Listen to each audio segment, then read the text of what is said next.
Oh, the change of season has come upon us. This usually has a bunch of people out here playing in the farm. Not this time. All the festivities outside are over. It's December. Wow. It's December. You know how to play out? I'll show up at the Timbrook Honda. They'll have a Honda Goldwing there. But the thing is, I already know what they have coming in. They're not going to have the one I'd want, but wouldn't that be funny? Now this is country, okay? Per se. See how nice and wide open it is? Yeah, this is when you're out in the country. Where you got to drive 15, 20 minutes, 30 minutes or longer to get to any major stores. There go the speed demons. So here you go. Tesla in front of me in the diesel truck. Are they making a left? One is. So can I overtake the Tesla? I wonder if this guy is really wanting. I mean, I don't think I'd take this car because it's a Tesla. But it was a kid. Oh, it's a kid. So you think I can take the kid? The young kid. He was racing the Acura. Let's see. Oh, nope. He didn't do it. He didn't do it. He didn't nail it. I thought he might. Younger generation kids, can you even imagine where it's all going with this frickin' technology and power?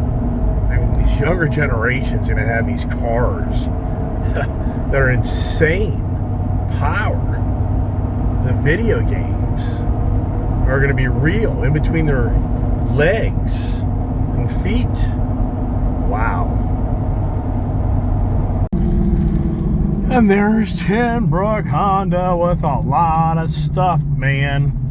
It's kind of just sometimes hard to believe all the product these car dealerships and motorcycle dealerships, and boat dealerships, and RV dealerships, the list is infinite of how much material is created. Right? And where is everybody? So is it a happening day to day?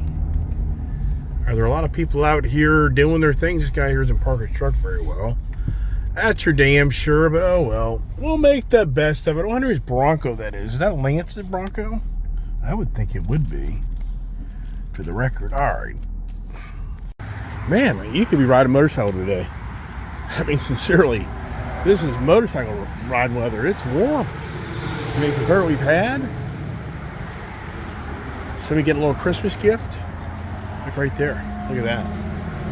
Come on, you know that's a Christmas gift. What little kid there would just love to have that? What's going on, big guy? Hey, man. How are you? All right. How you doing today? Great. Thank you. There he is. Stuffing his face as usual.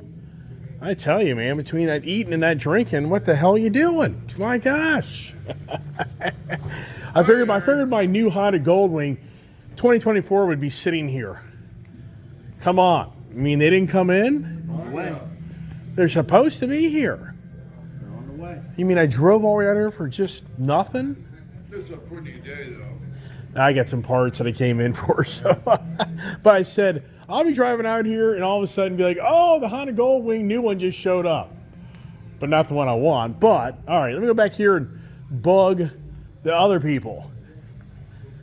Yeah, need some gear? Timbrook Honda is the place to go.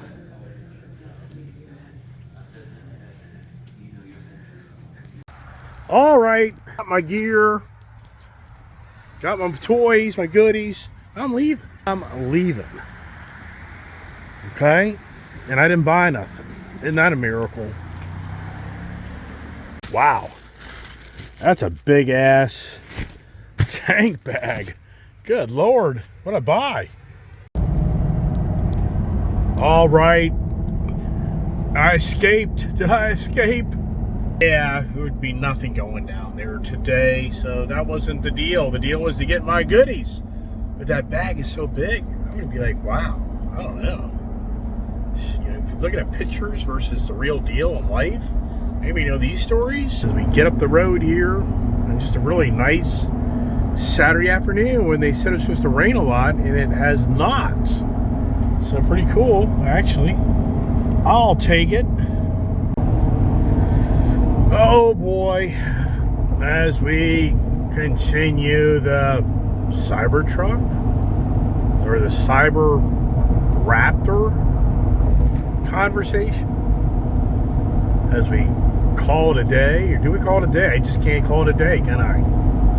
I think we will here shortly, so I'm gonna start wrapping up all the adventures, right? Always an adventure. That's just life, right? It was like an adventure. Fun part of life. We all want to go have something to do, and if it's something different and new, wow, right?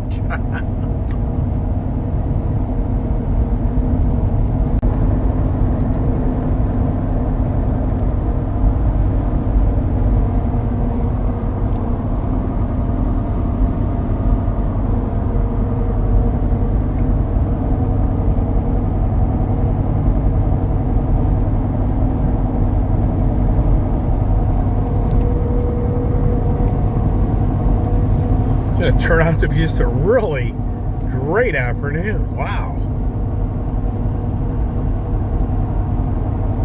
Kind of wish I'd have gone home and gotten my Mustang out, but it's all about time.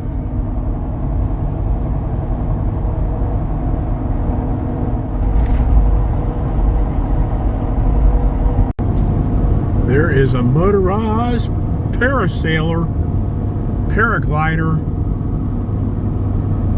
About that, would you trust one of those damn things? And I don't know if you can see it, me driving and trying to video it, but yeah, there's two of them. Nice day to do it. Onward bound. You know, I've lived around here quite a while, and I know a lot of different people, and this is a really cool place called Hamilton Milling. This is an operation that's been around for many years. And a very prominent doctor, businessman, Dr. Joe Rogers. The Rogers family owns that operation. But the real story is the Rogers family, back after the Civil War, bought up a lot of the flour mills around the country, more in the eastern seaboard area. And there used to be a flour mill that's even still recognized down there in Washington, D.C., in Georgetown, right on the water, and they owned that. So apparently that family, I guess from the woes of the Civil War, so many other families that went broke, they went up and they picked up all these borderline abandoned flour mills and, you know, made them into very well-to-do businesses. So Dr. Joe Rogers and Joe Rogers Jr., he's probably a little older than me, and Dr. Joe Rogers was a big horse enthusiast, well known in the Middleburg elitist area, and sadly, as most of us one day do, he passed away so many years ago. But what's interesting about that flour mill is I made a sales call when I was in the oil industry back in the late 80s as a very young man, and I met a gentleman named Rudy Harding that was a general manager there, and he was a very he wasn't a real big guy, but he had this hand like a baseball glove, and I'll never forget shaking that guy's hand and just how strong he was. And he was actually born and raised here in Ashburn, Virginia, which is a very prominent area now, and years later I met his son, Jack Harding. But Rudy Harding was a 3M salesman, and he really did like me as a young man, and he gave me an opportunity to sell them fuel. I used to sell them gasoline and diesel fuel back in the late 80s, and that was one of my first accounts kind of getting going, and just a really nice older gentleman. And remember that day going out there and meeting him in that location. I didn't live out in this area at that time, so this was just really neat to come out here in the country. And in so many years, I used to drive up this Route 15 area where I live now, and I used to always think to myself, wow, one day it'd be so neat to live up in this area, never knowing that eventually I would. And so the Joe Rogers family, and very well-to-do family that's has a lot of wealth, and just think to yourself, it's just incredible. The wealth of the generations that's handed down to others, and do they keep it going? I mean, that's the challenge, is do you keep the heritage of the money coming in, or does the family just spend it all, which so many know that the father will spend all of his life making a ton of money only for his son to inherit it and spend it all away. Yeah, who doesn't know these stories, right? Well, my father told me from the get-go, I've got nothing to leave you, so enjoy what you can. If you think I'm making that up, my dad said, I'm going to keep the tradition going. His dad didn't leave him nothing, so he's going to do the same. I've told my kid, hey, I got to keep the tradition going. Got to have fun. Whoever dies with the most toys wins, right? Now we're coming in the Waterford, Virginia area. Well, very well-to-do town, like Waterford Crystal. Yeah, it's a settled in 1733. Wow. So this is the well-to-do, well-off individuals, little town, and it's, once again, it's the people that have done very well, and it's money. I used to do business right up the road here from J.E. Nichols. Here's another story for you. I'm very early in my oil salesman days, back in the 80s and early 90s. I worked for 3 years on an account that was called Red Top Cab, which was back in the 80s, 70s, 80s, 90s, the big #1 taxi cab company in this Washington, D.C. metro area, and they had red cab, yellow cab, and a gentleman by the name of J.E. Nichols owned property out here and had a big farm. You can see it here coming up here through the woods. And he was one of the owners, and then Will Scruggs was his partner, and he owned all this land out here, and that's the property up there. You can see it. And for me, that was a huge win for me, because I sold gasoline to this company, and I used to sell them about 150,000 gallons a month of fuel, and I was able to split the profits with the owner, and you know, it's all off of margins of cost to selling the fuel. And so this was his driveway right here. He's long passed away many years ago, and Will Scruggs, but I worked those guys like you can't believe, forever and ever and ever, and they finally opened the door, and I slowly started getting their gasoline deliveries. And you burn 150,000 gallons a month, you have to think that through. If you're selling 5,000 gallons of fuel a day, basically, to a company. So we were basically delivering like a tractor trailer load of fuel like every other day to accommodate all their fuel consumption. Great account. That really started me making some really good money as a commissioned salesman. And I was always intrigued by this. I'd come out here and drive through these areas, and I was always intrigued by this Loudon Mutual Insurance Company. That's the exact same. That place hasn't changed their look, and you're talking from the 80s, this whole area, this whole town. But it's historic. So as anybody knows, when you have these historic towns, if you think you're going to move in and you're going to start revamping the way the town looks, you're kidding yourself.